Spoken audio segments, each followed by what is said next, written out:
Hello guys, welcome to my YouTube channel spend knowledge. और आज हम डिस्कस करने जा रहे हैं section 2 of the HP TET examination जो कंडक्ट किया गया था नवंबर 2020 में टीजीटी नॉन मेडिकल।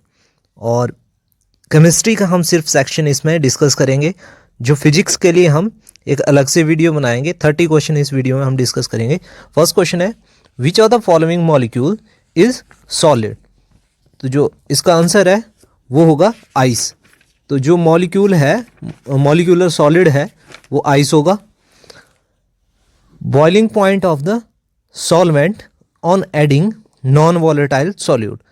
तो बॉइलिंग पॉइंट हम हमेशा पढ़ते हैं कि वो क्या होता है, एलिवेट होता है बॉइलिंग पॉइंट सॉल्वेंट का जब उसमें हम नॉन वॉलेटाइल सॉल्यूट डालते हैं। तो ये कंसेप्ट हम पढ़ते हैं +1 में केमिस्ट्री में, और उसमें एलिवेशन ऑफ बॉइलिंग पॉइंट होता है और depression of the freezing point, इस तरीके से एक टॉपिक आता है बीच में। तो वहाँ से ये क्वेश्चन है। थर्ड क्वेश्चन है, among the following which one is the strongest oxidizing agent. तो स्ट्रॉन्गेस्ट ऑक्सीडाइजिंग एजेंट हमें बताना है इनमें से। तो इसमें एक बात ध्यान रखनी है, जिसमें कि जिस भी हैलोजन की मैक्सिमम इलेक्ट्रोनेगेटिविटी होगी वो जो है स्ट्रॉन्गेस्ट ऑक्सीडाइजिंग एजेंट होगा। तो ब्रोमीन, क्लोरीन और फ्लोरीन, आयोडीन, इनमें से जैसे हम 17th उसमें ग्रुप में देखते हैं तो ऊपर फ्लोरीन आता है, उसके बाद क्लोरीन आता है, तो नीचे की तरफ इलेक्ट्रोनेगेटिविटी कम होती है।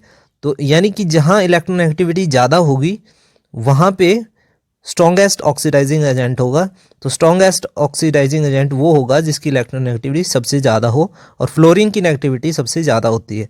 तो इसलिए फ्लोरीन आंसर होगा, नीचे की तरफ डिक्रीज होती है उस ग्रुप में।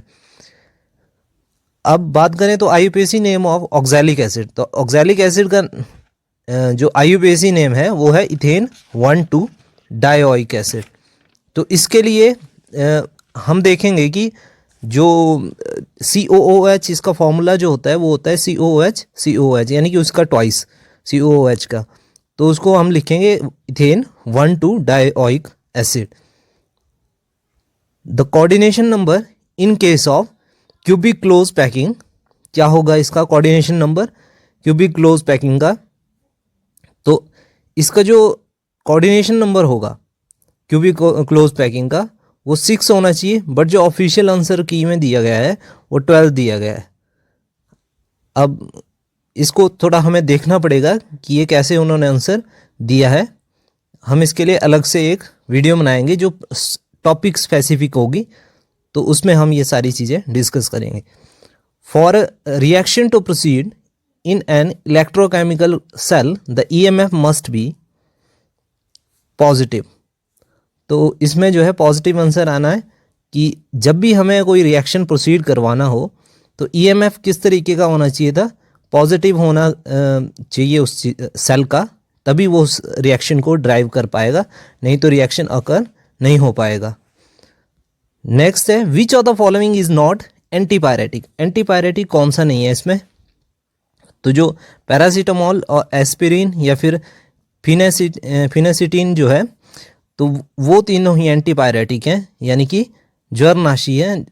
ठीक है, जब भी फीवर वगैरह होता है तो इनका हम लेते हैं। बट जो क्लोमेफेनिकोल है, क्लोरेमफेनिकोल, तो इसमें जो है ये जो है वो है इनकरेक्ट है कि वो एंटीपायरेटिक नहीं है। तो इसमें जो है सी आंसर था। तो 38 में जो क्वेश्चन दिया गया है कि फर्स्ट ऑर्डर रिएक्शन का हमें ये बताना है कि रेट जो है कंसंट्रेशन के साथ कैसे वेरी करता है। तो अगर हम ग्राफ देखें तो पहला है लीनियर ग्राफ, सेकंड है इन्वर्स के साथ लीनियर ग्राफ, कंसंट्रेशन के इन्वर्स के साथ। दूसरा है कि रेट जो है हमेशा कांस्टेंट रहता है, कंसंट्रेशन चाहे जो मर्जी हो फर्स्ट ऑर्डर रिएक्शन में।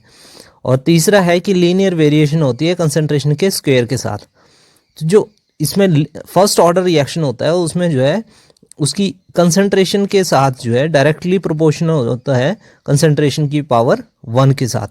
तो लीनियर कर्व आता है इसका कंसंट्रेशन रेज़्ड टू पावर 1 के साथ रेट का। तो इसको कहते हैं, इसका आंसर आएगा ए। 39 है, which of the following has the highest ionization enthalpy. किसमें जो है हाईएस्ट आयनाइजेशन एंथैल्पी होगी, तो हाईएस्ट आयनाइजेशन एंथैल्पी होगी नाइट्रोजन की। तो नाइट्रोजन जो है उसमें हाईएस्ट आयनाइजेशन एंथैल्पी होगी क्योंकि इसकी इलेक्ट्रॉन एक्टिविटी सबसे ज़्यादा होती है। फॉस्फोरस, आर्सेनिक, एंटीमनी और इस नाइट्रोजन में से सबसे ज़्यादा आयनाइजेशन इसकी होगी नाइट्रोजन की ज़्यादा, क्योंकि इलेक्ट्रॉन एक्टिविटी की वजह से सबसे ज़्यादा इलेक्ट्रॉन एक्टिविटी नाइट्रोजन की होती है। 40th क्वेश्चन है, general electronic configuration of elements of group 16 is NS2 NP6 या फिर NS2 NP4 NS2 NP5 NS2 NP2।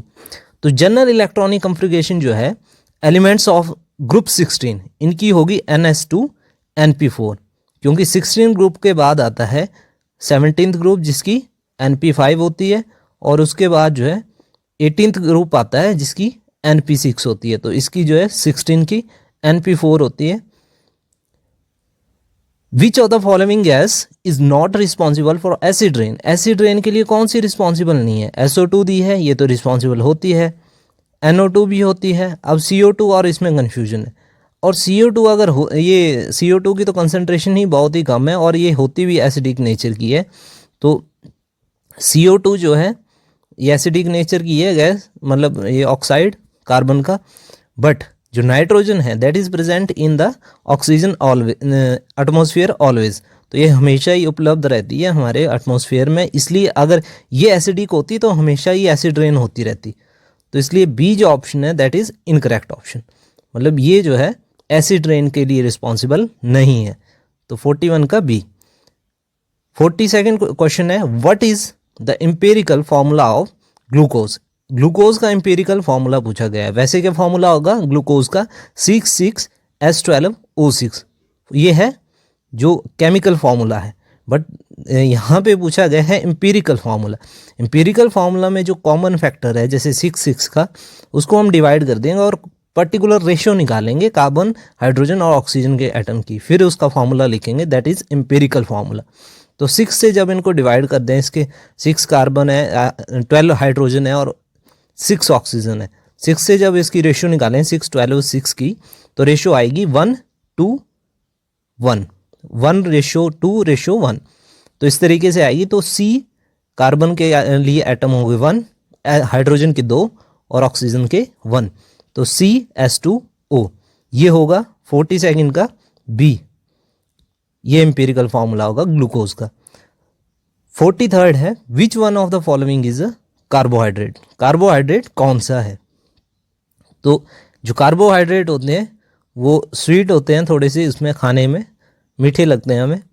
तो केन शुगर जो है, सीधी सी बात है, इट इज़ अ कार्बोहाइड्रेट। वहीं से हम चीनी भी बनाते हैं, शुगर भी बनाते हैं हम, तो वो कार्बोहाइड्रेट होता है केन शुगर। 44th क्वेश्चन है, which gas is use for artificial fruit ripening? Artificial fruit ripening के लिए कौन सी गैस यूज़ करते हैं हम? तो इसमें आएगा एसिटाइलिन गैस यूज़ की जाती है आर्टिफिशियल फ्रूट राइपनिंग के लिए। इसके बाद नेक्स्ट क्वेश्चन है, which of the following gas is present under pressure in soft drinks? Soft drink में कौन सी गैस जो है अंडर प्रेशर जो है प्रेजेंट होती है?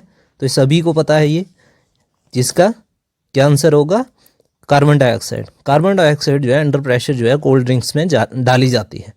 46 क्वेश्चन है, nucleus of an atom consist of? Nucleus किससे बना होता है? तो ये भी सबको ही पता है, हम 9th क्लास से ये पढ़ते आ रहे होते हैं कि प्रोटॉन और न्यूट्रॉन से ये न्यूक्लियस बना होता है, सी ऑप्शन।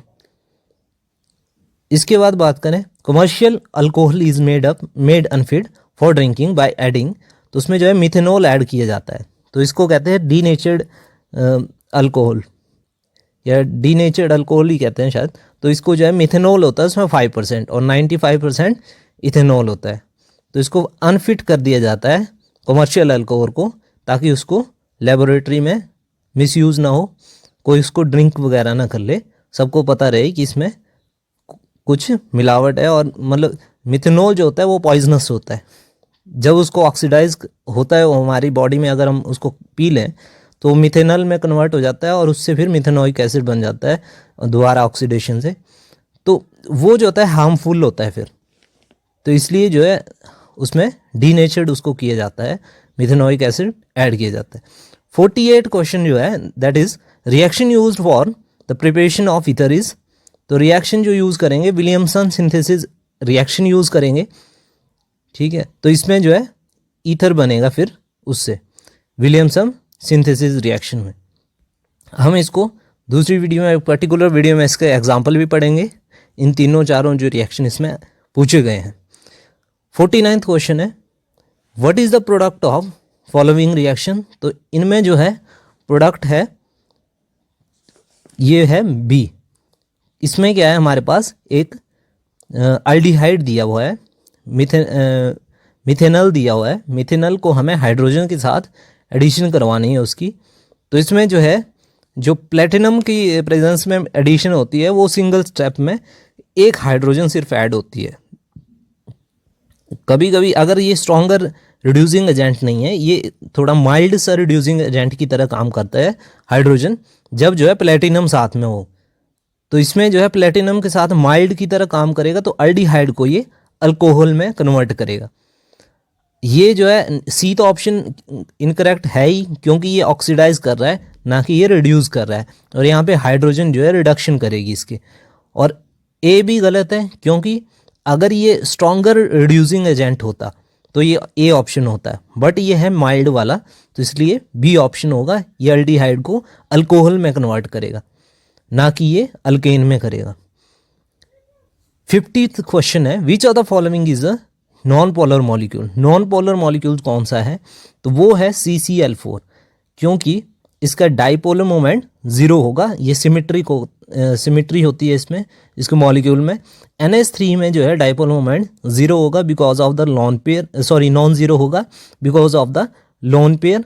और HCl तो हमें पता ही है कि ये पोलर ही है, एक जो है इलेक्ट्रोपॉजिटिव है, एक इलेक्ट्रोनेगेटिव है, तो इसकी वजह से इसकी पोलैरिटी इस मॉलिक्यूल में डाइपोलर मोमेंट नॉन ज़ीरो होगा। H2O भी बेंड शेप में होता है, ऑक्सीजन में 2 लोन पेयर होते हैं, दूसरी तरफ जो है फिर वहाँ पे इलेक्ट्रॉन क्लाउड बनता है, और यहाँ पे हाइड्रोजन पे इलेक्ट्रोपॉजिटिव एलिमेंट है, तो इसकी वजह से ये भी पोलर होता है। 51 जो है which of the following is a lustrous non metal. Lustrous non metal कौन सा है, तो ये है आयोडीन, जो शाइन करता है। 52nd है which of the following will show Tyndall effect. Tyndall effect कौन सा शो करेगा, तो जो स्टार्च सोल्यूशन होगा that will show Tyndall effect, क्योंकि ये कोलॉइडल सोल्यूशन बनाएगा, और कोलॉइडल जो होता है उसी तरह के सोल्यूशन से टिंडल इफेक्ट हमें दिखता है। तो साल्ट सोल्यूशन जो है एक प्योर सोल्यूशन होगा, ट्रांसपेरेंट। कॉपर सल्फेट का भी इस तरीके का ही होगा, ट्रू सोल्यूशन। आयोडीन का भी उसी तरीके से रहेगा, या तो ओपेक हो जाएगा या उस तरीके से हो जाएगा, बट जो है स्टार्च वाला सस्पेंशन बनेगा उसमें, तो वो कोलाइडल सा सोल्यूशन बनेगा, उसमें टिंडल इफेक्ट दिखेगा हमें। तो टिंडल इफेक्ट कोलॉइडल सोल्यूशन में दिखता है, ये आप याद रखें। What is the oxidation state of phosphorus in H3PO4। तो H3PO4 में ऑक्सीडेशन स्टेट जो है फॉस्फोरस की वो होगी +5। क्यों, आप देखेंगे सबसे इलेक्ट्रोनेगेटिव एलिमेंट कौन सा है, दैट इज ऑक्सीजन। उसके ऊपर कितना चार्ज आता है, 2 नेगेटिव चार्ज आता है। तो ऑक्सीजन जो 4 होंगे उन पे 8 नेगेटिव चार्ज आ जाएगा, और 3 हाइड्रोजन है तो वो 3 +1 चार्ज होता है हाइड्रोजन के ऊपर, +3 चार्ज आएगा, तो वो कैंसिल आउट करके -5 जो है ओवरऑल रह जाएगा। तो उसको कौन सा क्योंकि पूरे इस पे मॉलिक्यूल पे H3PO4 पे कितना हमारे पास चार्ज है, न्यूट्रल है ये, इस पे कोई चार्ज नहीं है। तो फॉस्फोरस पे कितना चार्ज आना चाहिए, जितना हमारे पास नेट चार्ज इनको मिला के बचा था -5 का अपोजिट +5 आना चाहिए, दैट इज 53 का आंसर होना चाहिए B. Variable valency is explained by. Variable valency कौन सा, एक्सप्लेन नहीं, एग्जिबिटेड बाय। एग्जिबिट कौन करता है, आयरन करता है, डी ऑप्शन। 55 क्वेश्चन होगा liquids diffuses slowly as compared to gases because the molecules of the liquids are held together by strong intermolecular forces। तो बाकी भी पढ़ लेंगे ऑप्शंस कि ये गलत क्यों है। liquids have no definite shape, तो ये रीज़न नहीं है डिफ्यूजन का स्लोली का। तो डेफिनेट शेप नहीं होती है तो ये सही, बट जो है ये रीज़न नहीं है। तो सेकंड है molecules of liquid are heavy. तो ऐसा नहीं है कि लिक्विड के मॉलिक्यूल हैवी होते हैं, हो सकता है वो लाइट भी हो, जितना उनका मास होगा ना उसके अकॉर्डिंगली वो लाइट भी हो सकते हैं, ऐसा नहीं है कि वो हैवी होंगे हमेशा। तो ये स्टेटमेंट भी गलत है। Molecules of liquid move faster, तो मूवमेंट उनकी फास्टर होगी, बट गैशियस से तो फास्टर होती ही नहीं है, ठीक है। तो स्लोली अगर फास्टर होती तो वो फास्ट करते, पर यहाँ पे तो लिखा है कि डिफ्यूज स्लोली कर रहे हैं। तो ये जो है ये तो वैसे भी गलत है इसके हिसाब से। तो इसका डी आंसर होगा, क्योंकि वो टाइटली हेल्ड होंगे तो इजीली मूवमेंट नहीं हो पाएगी उनके मॉलिक्यूल्स की, लिक्विड की, तो इसलिए वो स्लोली डिफ्यूज करेंगे as compare to the gases. 56 में क्वेश्चन है, which of the following carbocation will be most stable. Most stable जो कार्बोकेटाइन होगी वो कौन सी होगी?